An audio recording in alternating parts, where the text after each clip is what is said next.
This is Shannon Kringen, Goddess Kringen. I'm in Seattle and back in the Seattle saddle. I went to San Diego. It was a roller coaster emotionally and physically very challenging. I'm trying not to beat the crap out of myself about all the mistakes I made. And my friend and I, who don't quite get along well enough to really do a trip like this, went and there were three different friends that might be willing to go with me, and for some reason, it's too hard to explain the details, but the guy who said, "Okay, I'll go with you. I'll drive down there with you in your Opal Moonstone art car." It's 1,255 miles to San Diego. So we drove 600 miles, stayed in cheap hotel, drove 600 miles, and stayed in another cheap hotel in San Diego. And then I booked us an Airbnb for 4 nights with a pool in San Diego. And then we drove home 600 miles, cheap hotel, 600 miles. We were in Tacoma. I dropped my friend off in Tacoma where he lives. And now I'm back here. So that was a lot of driving. I'm a workaholic, so I've been saving money for years. And I also know how to do things very frugally. Like we used Costco as our rest stop and fueled up with gas with my Costco card and brought our own food, ate out of grocery stores, cooked our own meals in the Airbnb. But I was intensely full of grief and I really love San Diego and think about moving back there sometimes. I love the smell of the eucalyptus trees, the ocean. I love the more relaxed vibe in San Diego. I love the influence of the Mexican culture, food, music, language. I don't speak Spanish. I took French in high school for some reason, but I love the sound of Spanish being spoken. It's very, even though I don't know the language very well, it's very familiar to me. When I hear it, I feel comfort and I know that's about my childhood. We went to La Jolla Cove and we listened to the sea lions. There's La Jolla Cove is this amazing, beautiful place they've kept the same since the 70s when I lived there as a child. They don't allow a bunch of fast food restaurants. They just kind of keep it like mellow and local. And although Alfonso's Mexican restaurant and the Chart House has gone from La Jolla, there's still Warwick's bookstore where my mom used to work, and there's still the La Valencia Hotel, which is, way too expensive for me to stay in, but I'm just glad it's still there. It's from the 1920s, I think. And there's in San Diego a place called El Indio since 1940, this kind of casual Mexican restaurant where they make their own tortillas and Mexican food from scratch. That's right by the freeway, actually, in San Diego. It's called El Indio. And I ate there with my friend. And um, I should have gone by myself. I think that if I could clone myself, I would have gone by myself so I could photograph and videotape myself. We videotaped a lip sync of my song Only Child that I wrote about San Diego. And I'm just now feeling mentally okay enough to try to go through the photos. I was really tired from the trip. My friend and I were not getting along.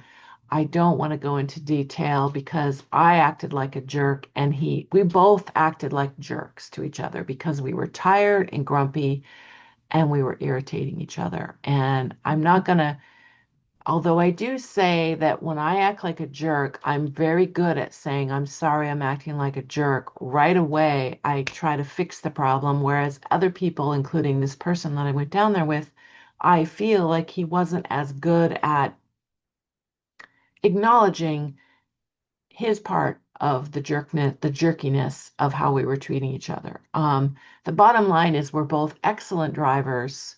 We drove 2,400 miles round trip.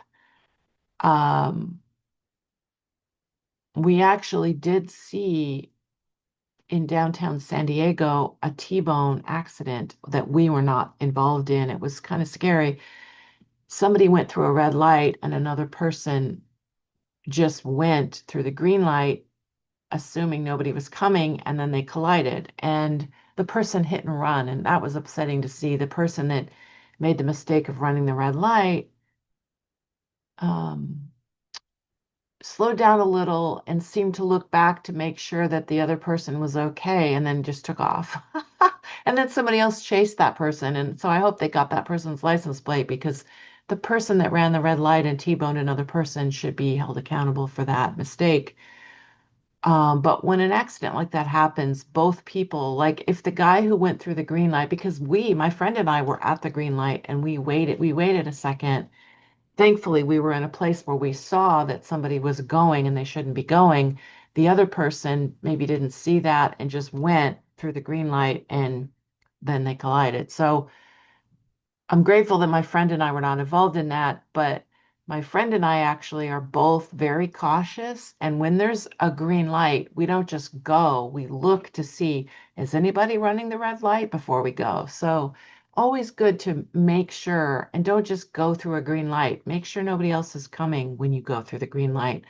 So in my opinion, both people, the person that ran the red light obviously was the most at fault, but the person who did the green light maybe could have hesitated another one or two. If he or she had hesitated 1 or 2 more seconds, they wouldn't have collided. That guy just would have zoomed through the red light. Everybody would have went, ah, and not collided. So that's the only one traffic incident that we saw on our whole trip that was scary. And but my friend and I drove, through the Grapevine, the part near Los Angeles on the freeway. I've been through a few times with other friends. This is the first time that I've driven through that area because I only got my driver's license actually in 2012. So I've been to California many times and on road trips with other friends that drove, but I didn't have a license. So this is the first all the way to Southern California and all the way back trip I've ever taken where I could drive and I could share the driving with the other person. So we each drove as far as we could and then switched over to the other person. And thankfully, my friend did most of the night driving because at night my vision isn't as good and he seems to be able to still see. We're both about the same age in our 50s. But my friend can see better at night than me, so he drove at night a lot. I can drive at night, but on, a long trip like this, it just felt safer to have him drive at night. Um, so I love San Diego. I cried when we were there, like grief tears, and I cried when I got back. And just the smell of eucalyptus. La Jolla Cove is the place I was going to describe. They allow wild sea lions to just be on the beach at all times, 24 hours a day if they want, and they come there to rest mostly. Maybe they mate there and do things there, but mostly I think they just rest because they're swimming in the ocean. And La Jolla Cove is a great place to just rest and there's a lifeguard there in La Jolla Cove and to make sure everything's okay and monitor things. And they let people swim in the ocean right next to the sea lions. It's very interesting. And they're like, "Arr, arr, arr, arr, arr." I got some videos of them. "Arr, arr, arr, arr." They're making their funny sea lion noise. And they're just fascinating. And I was mesmerized by them. And was just my, I was just looking at them with my jaw dropped, and lots of other people were watching and just hanging out. And it just made me happy to sit there and be with nature. And we went to the San Diego Zoo, very expensive, but worth it. My grandpa used to take me there on Tuesdays when I was a kid. He was a piano tuner, my step grandpa. I went to my grandma's old house, my old house, my friend Trisha's old house, my friend Wendy's old house, and then I couldn't remember where Michelle lived. And then the Glassford, my babysitter, Mrs. Glassford, I went to her house and I went to Riley Elementary, my school, and we lived on Via Arcilla Drive or Boulevard, and my grandma lived on Mount Servan Drive and we lived on Via Arcilla Boulevard. So Mount Servan Drive, Via Arcilla Boulevard. I don't even know, but we went there in Tecolote Canyon. I left my heart in San Diego. San Diego, Tecolote Canyon, Shannon. So, and then we went to the old library in Claremont. We went to Mission Bay, where my grandparents I used to roller skate and they used to ride their bikes, and I used to get a pretzel and a Sprite. Not that it matters to anybody except me. Um, so I just feel really sad and grief-stricken about it. And the way my mom pulled me away from there when I was 9, because she wanted to get away from the family, and she assumed that I would, oh yeah, mom, let's get away from the family. Well, that's not how I felt as a 9-year-old. So, um, my mom and dad both are sensitive people that went through a lot of trauma as kids, and they were neglected by their parents, and who were probably neglected by their parents, who were neglected by it. Probably just runs on both generations of my family. And I was neglected by my parents, not because they didn't love me, but because they were trying to figure out their love lives, because they divorced when I was 4 and they were trying to figure out their careers. My dad's very talented with music and comedy and teaching tennis. And my mom is very talented with studying Eastern philosophy and Advaita Vedanta non-duality, and she's very good at her artwork and clay, metal, enameling, and clay in her own way. But both my parents are pretty private and they're not really on social media, so I probably shouldn't say a lot. But it hurts my feelings that I can't talk about them, so I have to say a little something. I was raised by artistic, sensitive parents, but they were distracted with their own like trauma that they were trying to heal from. And I was just trying to survive as a kid. And I secretly wanted them to help me pursue my dreams, like Taylor Swift's parents helped her pursue her dreams. I'm very talented. And if my parents had been focused on me helping pursue my dreams, I could probably be a lot more successful right now in the art world. And I don't think it's arrogant for me to say that. And I'm actually sick of feeling afraid of my own talent and my own beauty. I know I'm very talented and I am beautiful. I'm an art model, and I could look better if I put a little makeup on, if I got fit. I've gained weight recently, but I know that I have good DNA and good genetics, and I'm good looking enough to be successful in this world. Because let's face it, if you're good looking, you go farther than if you're not good looking. So that's the way our shallow world works. But I'm also a very spiritual person and very much into nature and Jungian psychology and synchronicity and all of that. And I'm not religious, but I'm spiritual. So I just wrote a little something about that. I won't move back to San Diego, but man, when I first got back, I felt like I got to move back down there. For the record, I'm Shannon Kringen. I'm a philosophical human. My art is my spiritual practice. Both my parents are sensitive and raised me to think for myself and question things and decide for myself. Nature is my church, and sometimes sexuality is my church, meaning I tap into something deeper than my individual self when I have sex with somebody that I feel connected to. And I don't mean casual sex. I mean that in my love life, when I've been deeply connected to somebody, it's felt like a tantric kind of sexual spiritual practice. I don't know if the other person thinks that, but that's how I think.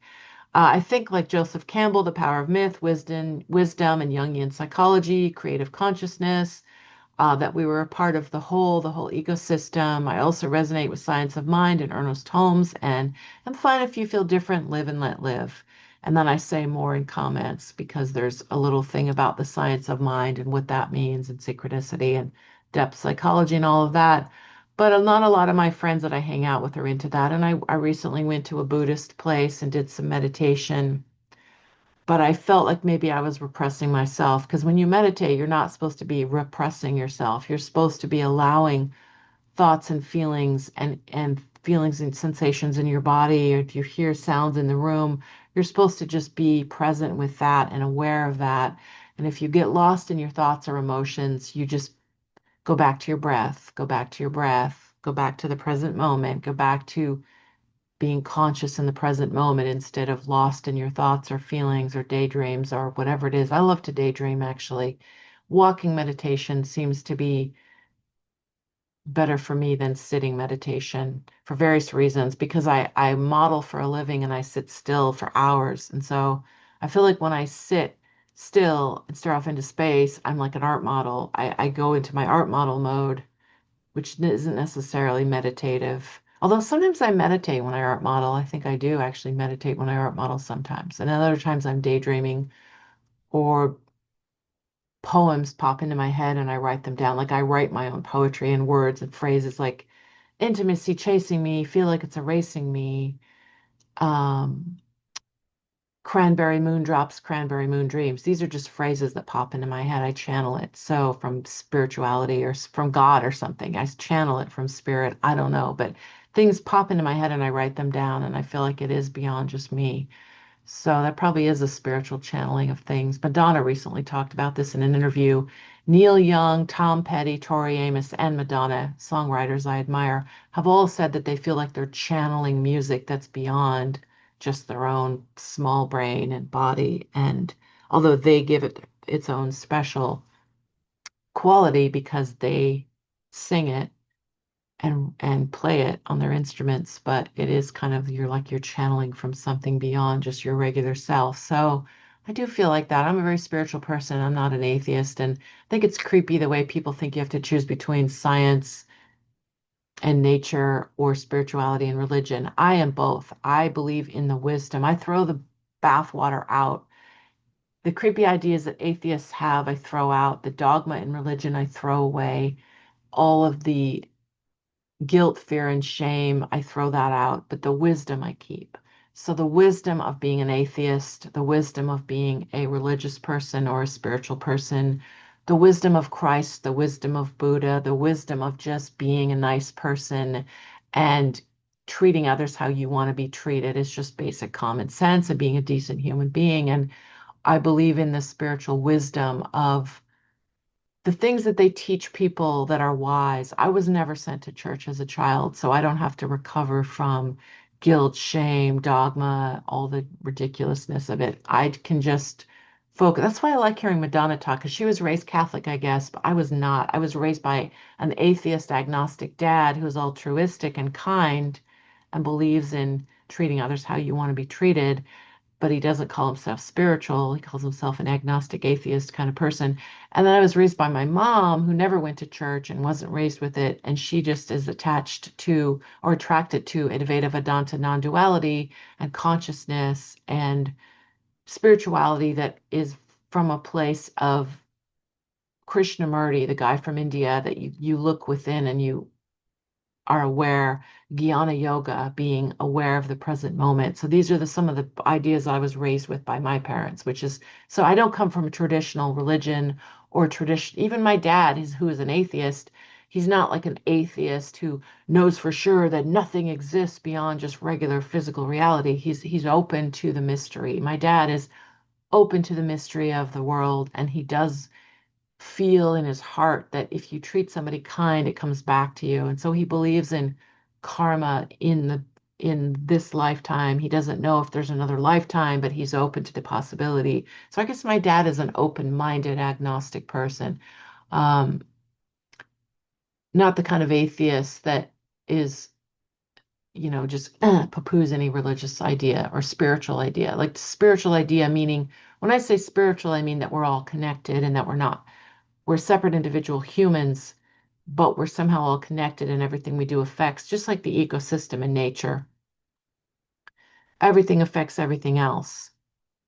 So these are the thoughts I'm having as I come back from San Diego because I love the ecosystem in San Diego and it felt like a spiritual experience to sit there with the sea lions and just it made me cry and my friend and I were not getting along and that kind of dampened my spirit. I'm a very sensitive person and honestly, my friend does not wear deodorant and he smelled strong. And even if he takes a shower, he just smells strong. And I'm a natural person. I don't really care if people spray I don't use perfume. I use unscented deodorant and I bathe every day.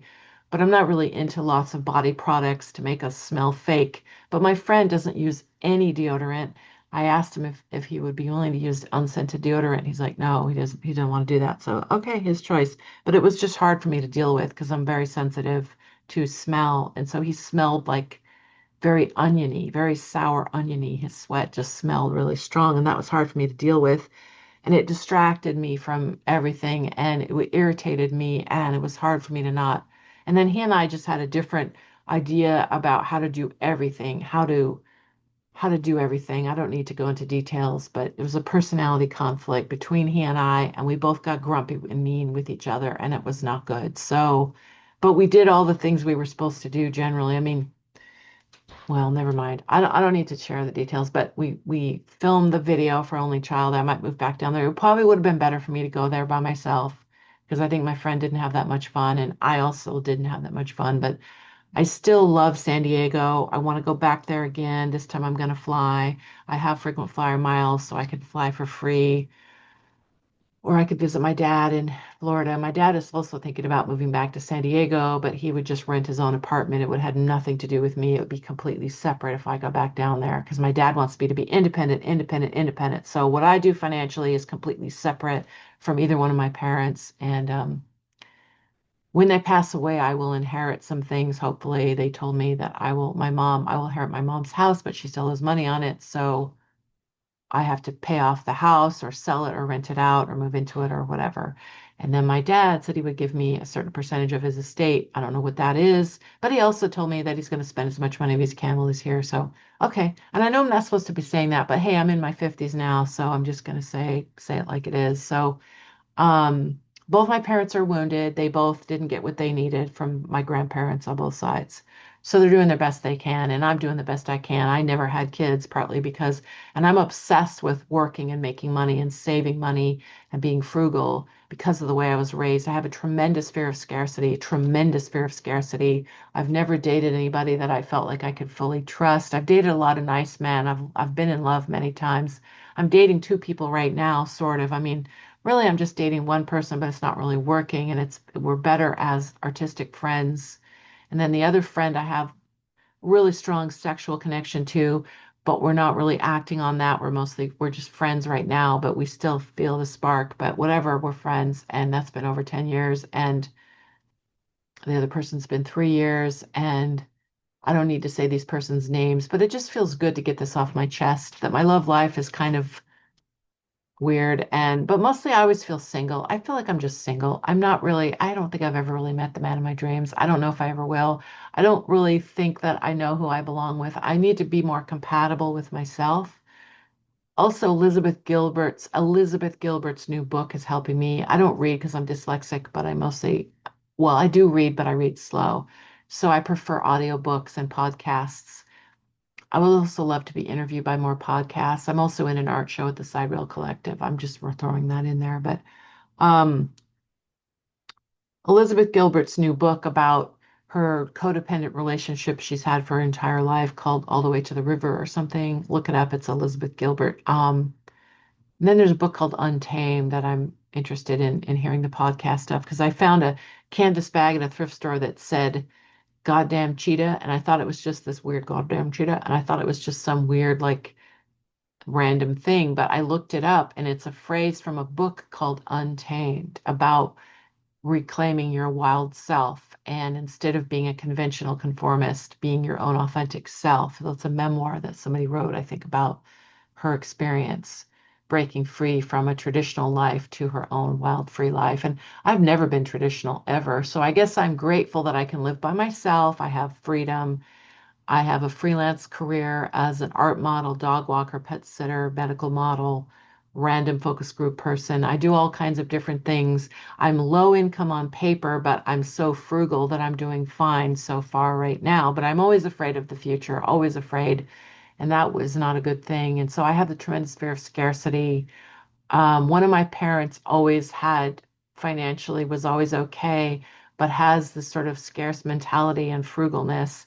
The other parent has big, ambitious dreams, but has never been able to be okay financially um, on their own without the help of other things. And so I was raised with this like abundance and yet scarcity and yet freedom. So this is my challenge, and all of this is an opportunity. And Madonna's interview she did forgot the name of the person that does the podcast, but she talked for 2 hours about Kabbalah, the spiritual practice of Kabbalah, which is a Jewish wisdom tradition or something, and it loosely based on something with Jewishness, but it's a philosophy on everything as an opportunity, everything is synchronicity, and everything is an opportunity, especially the painful parts like Madonna lost her mother as a 5-year old to cancer.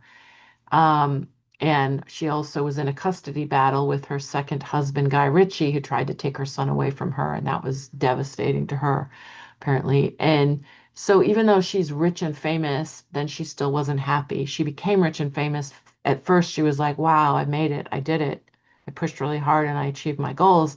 And then she still wasn't happy. And then she had 2 kids, and she wanted to make sure she had something to give them that was of depth and not just about being rich and famous or whatever. And so I admire her courage and her tenacity and audacity and her longevity and her resilience. And she also almost died of a bacterial sepsis, sepsis. She got sepsis from a bacterial infection. I don't know how she got that, but she was in a coma for 4 days and almost died and was on antibiotics and then couldn't get out of bed for 2 weeks after that, and she thought she could kick it, kick it, kick it, but she still. So these are the things I gained. I mean, maybe you, I don't know if anybody's listening to this, but if you are, if you've listened to Madonna 2 hour interview, you probably already know this, but I find it inspiring, and I'm not going to listen to people who make fun of me for listening to famous people. I mean, famous people are real people. Um, and I think of famous people as not that they're rich and famous and that that means something. What means something to me is that they had a dream and they worked hard to achieve their dream. Or maybe they got lucky and they didn't work hard and they made it.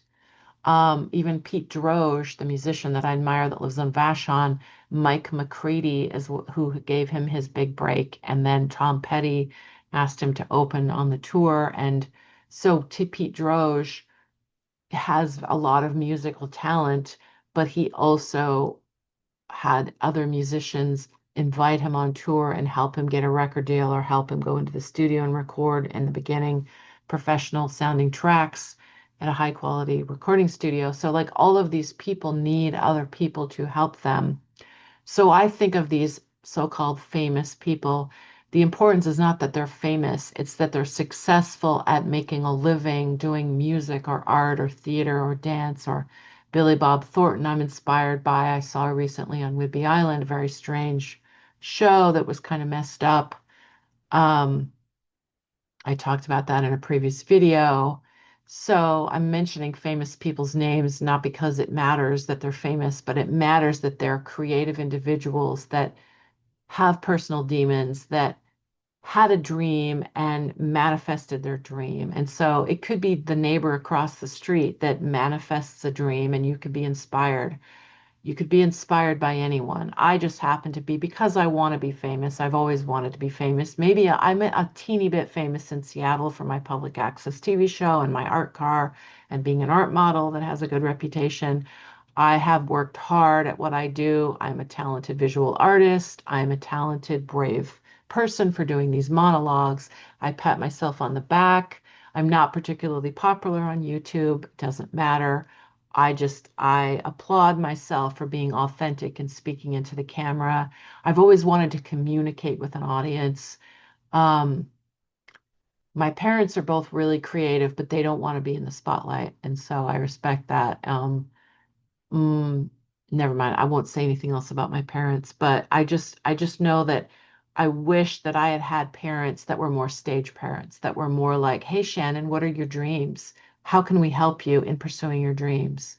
I think the ideal parents do that. And my parents verbally told me that they supported me in pursuing my dreams and being creative. And hey, that's great. I'm lucky. I was raised by smart, intelligent, sensitive parents who encouraged me to pursue my dreams, but they were distracted with marriages and divorces and changing their jobs and trying to figure out their love lives because they were divorced when I was 4. And my dad wanted joint custody of me, but my mom wouldn't give him that. And my dad didn't want to go to court because he thought he would lose. So they never went to court. But my dad was always sad that he didn't get 50% of seeing me. And so I always saw him on the weekends, and I was mostly with my mom. And then she took me away from him, and we moved to Washington from California, and it was very painful. And so these things got in the way. And I took piano lessons and I wanted to do music, but then the piano had to be sold because we didn't have enough money. And so things got like screwed up. Like there wasn't a focus on Shannon Kringen pursuing her dreams. And in fact, both my parents criticized successful people as being egotistical or self-indulgent, and that put a damper on my ambition. So they said, pursue your dreams, but then they both criticized successful people and judged successful people as being overrated or underrated or full of their ego or, oh, this person is talented or this person is just good looking and that's why they made it. Whereas this person is talented and that's why they made, it's just all these like judgments and evaluations. And so my family dogma isn't religious. My family dogma is my parents both being perfectionistic and critical of other people and also hard on themselves. I think both my parents are a little hard on themselves. I'm extremely hard on myself. So this is what I was raised with. And I mean no disrespect to my parents, but I think I have the right to share my story. So I love my parents and they love me. My parents are good people. They're solid people. I admire them. I love them, but they weren't able to give me what I needed, and now I need to give it to myself. And I don't know how to have a healthy romantic relationship. I just don't. So the Elizabeth Gilbert book is helping me because she's talking about how dysfunctional her relationships have been and how she thought she was a very loving person, but she was over giving to other people, thinking that they would give to her and fix her because she was helping fix them. And so it's the opposite. You work on yourself and you love and take care. If you take really good care of yourself, then you can meet another person who's taking good care of themselves, and then you can hopefully have a healthy relationship. At least that's the theory. Maybe that's not possible. Nobody's perfect. But I would like to see what I can do. I would like to see, because every time I date somebody, I have this abandonment issue and it's horrible. And it causes me to be dysfunctional with the other person. And I'm lucky the two guys that I'm sort of attached to right now, one of them officially romantic, and one of them we still have feelings, but we're not acting on them. But they both said that they will not abandon me as a friend. They will not abandon me, at least as a friend, if not as romantic connection. But I don't think either one of the relationships is very healthy. And I love them and they love me, but I feel like I need to be a better Shannon and see. I think that if I heal and grow and evolve, if I'm a better Shannon Kringen, then I will either not interact with these people as much, or my friendship with them will get better. It'll get healthier. It'll be more not codependent. It'll be more like they do their thing, I do my thing, and we just get together because we love each other, not because we need each other in some kind of desperate way. Um, yeah, I still don't know what that looks like, what a healthy relationship looks like. Like people need each other, but they don't need each other like a child needs a parent. They need each other like an adult needs another adult. I don't know what that's like. I don't know what it's like to be an adult needing another adult. I tend to think I don't need anybody.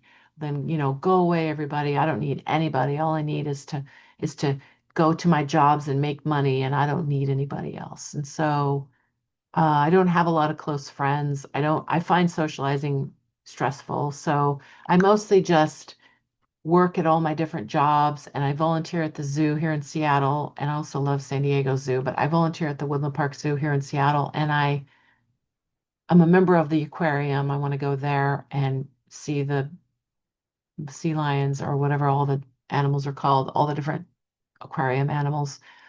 I work at all my jobs. I do art with people and I'm in art shows and I make a living, but I don't like to socialize. I don't like to go to dinner with people, or I don't even walk in the park with people. It's too stressful. I just want to focus on my career. And I do want to be famous. And when I say that, it sounds silly, but I just want to do the best art that I can do and get it seen in the public. And I want to communicate with the community. So that's all I mean when I say famous. Maybe I shouldn't say famous. I just want to be a successful person in the community who connects with the community through all of the things I do for a living and through showing my art in public and being involved in art car events and art gallery events. And I took a stand-up comedy class and a few acting classes at Freehold Theater in Seattle. Maybe I'll explore more of that. A part of me wants to do a documentary film on the Goddess Kring TV show I did. A part of me also wants to do um, a one-woman show, write and direct and star in a one-woman play, a one-woman show, and then I would rent a theater out or get a theater to help book me. I don't know how that works. Get a grant. I don't know, but do a one-woman show and write a memoir about my life. And I do have two books, three books. I have Art, Identity, and the Sacred, a visual art book that I published. I have Kring Flower, song lyrics, dreams, and random essays about my life. And I have Kringonian Pizzazz. So I'm proud. I pat myself on the back. I'm proud of myself for publishing my own books. I assumed that if I tried to get someone else to publish me, they would reject me. So I published myself. And maybe someday somebody else will publish me. For now, I publish myself because I don't want to be rejected. So I empower myself. And I did my public access TV show to empower myself. So I want to get in touch with my personal power. I really admire Fantasy A, Gets a Mattress, those movie people, and Fantasy A, Alex Hubbard, I think that's how you say his name. I admire Fantasy A, and he admires me, and we're both autistic. I'm on the autism spectrum, but I'm very mildly on the spectrum. I'm not, I mean, I've been officially assessed for it. Um, Alex, Fantasy A is more truly autistic. Like when you look at him, you can tell he's in a different, his brain is different. When I make eye contact with people, I think I can kind of communicate back and forth, but I do get confused and I think people have said I can read other people, I think, but they can't read me. People have said that they can't read me. And I don't know if that's some kind of dyslexic kind of autism. Like people say they can't read me when they look at me. And people think I have a blank stare on my face, or sometimes what's on the inside, the feeling I have on the inside does not match my facial expression on the outside. And that might be part of my autism, that my brain is different, that I live in my own world, and that it's not easy for me to communicate effectively and clearly. Although in my personal life, with close personal relationships, I communicate very well. I'm on top of it with email, with voicemail and email, and with booking all these gigs. I mean, my career, my part of why I'm so tired all the time is I don't sleep well. I'm in menopause, but I'm 56. I'll be 57 October 25th. But also I my career is so complicated. Like my schedule is really complicated and there's just dozens of people that I work with and tons of different places where I work. My income tax is very confusing. My timesheets that every single school where I work has a different timesheet method. Medical schools and art schools, they all have different methods of doing everything and they keep changing with technology. So just my career is like that keeps me pretty busy. And then I do my artwork mostly for free. Mostly just share my art for free. And that is also, I'm constantly making art and submitting it to shows. And I want to do a photo show. I would love to. I have 9,000, I think 9,000 or 7,000, I don't even know, 7, 8, 9,000 photos on my Flickr. It's free to publish under Creative Commons. I want to try to I've taken many, many interesting, beautiful photos, and I've gotten people that are art critics and like really picky have told me I have a very good eye and that my photography blows my painting out of the water. Because I do abstract paintings that a lot of people don't understand, like this, you know, abstract, non-representational, totally abstract, non-representational art. I'm really good with color and composition, whether I take photos or I do paintings or drawings. But the people that are really picky in the art world have said that my photography is what I'm best at. So it could be that I would love to have a show at a real gallery that juries me in or curates me in. I got curated into the Side Rail Collective show recently, and I've gotten curated into other shows. I've also shown at Art Not Terminal, which is non-juried, which means anybody can show there, whether your art is good or bad or in between. It doesn't matter. You can show your art. But I think my art is pretty good. Um, And I think it's good to have people who are not very good at art have an opportunity to share their art and they can just keep getting better. Although Art Not Terminal is very picky about you have to frame your work and have it professionally presented, and they have professional labels and they try to curate as best they can, but it is a non-jury gallery, so anybody can do it, which means there's a variety of quality and work that's there. That's just the truth. Let's not sugarcoat it. So, but I would love to get into a jury or curated gallery, whatever the correct term is for that. But to do that, I have to pick. See, I'm very ADHD. I have so many different photos, so many different categories. I have landscapes, I have abstract water droplets, I have water reflections, I have night neon, I have really creative self-portraits that I've people have liked my self-portraits. Let's just say people in my family thought that my self-portraits wouldn't be so popular because they're so personal, but people like my self-portraits because I'm Goddess Kring, I guess. I don't know, or my self-portraits are interesting and they're dynamic and interesting. They're not just, me in the mirror in the bathroom. They're way more interesting than that. So they're theatrical, they're like I'm an actor, like I'm playing like Cindy Sherman, I love that photographer. She did a lot of interesting self-portraits, so like theatrical, cinematic, whatever the word is for that. So I would love to pick a category and present a gallery with 10 or 20 of my best images that all fit to cohesive in a series, and how I have to write a paragraph about my philosophy about my art to be more professional. I mean, I am a smart person, but I present my work in a sort of casual way, a sort of childlike way. So I need to learn to sort of play the game a little and write an essay about my work and then present it to a gallery that might want to say, yes, you're good enough to be in our gallery. And if they think they can sell my work or whatever.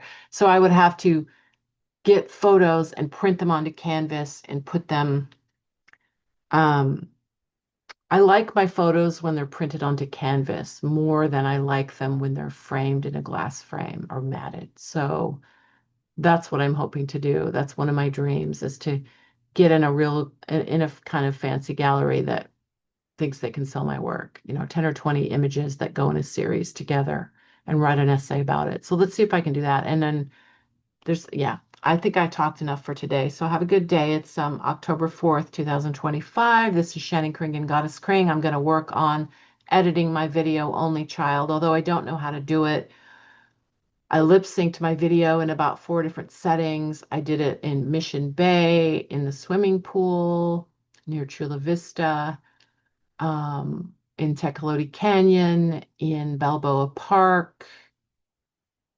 I think those are all the locations. So I want to try to sync them up. I lip sync. Somebody said use DaVinci Resolve. I don't have a Mac. I have a PC video editing software where you can stack the layers of a lip synced song, and then you sync up the song that I lip sync to me.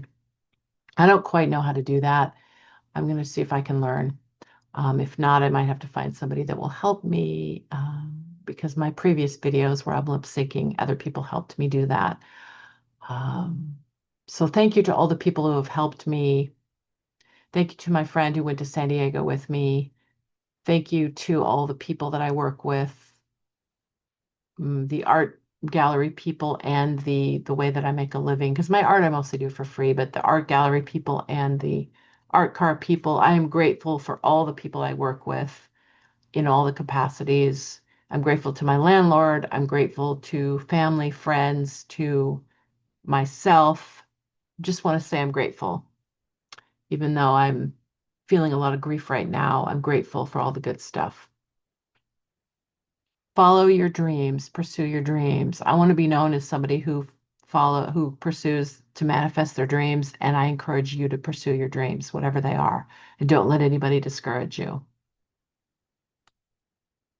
So, bye for now.